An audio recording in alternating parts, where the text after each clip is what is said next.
ఒక మంచి పేరున్న వ్యక్తిని సడన్ గా సోషల్ మీడియాలో ట్రోల్ చేస్తూ ఉంటారు.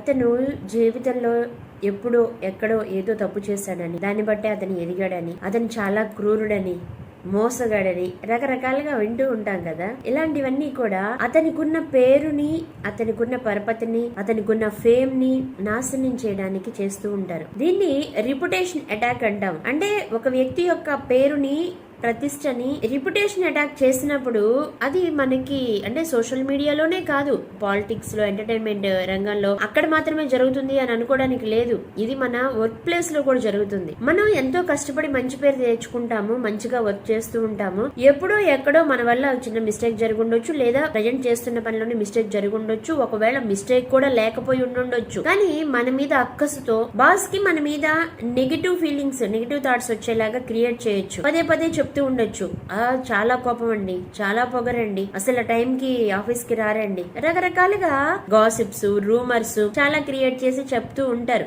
లేదు అంటే వాళ్ళ ఈగో సాటిస్ఫాక్షన్ కోసం చేస్తూ ఉంటారు. అది ఎందుకు చేస్తున్నారు అనే దాన్ని మనం అర్థం చేసుకోకుండా ఊరికే రియాక్ట్ అయిపోయి మనం కూడా వాళ్ళని జడ్జ్ చేయడం, క్రిటిసైజ్ చేయడం చేయకూడదు. ఇలా చేయడం వల్ల వాళ్ళు ఎవరైతే మ్యానిపులేట్ చేస్తున్నారో ఆ మ్యానిపులేట్ చేసే వ్యక్తి యొక్క టార్గెట్ ఫుల్ఫిల్ అయినట్లే కదా.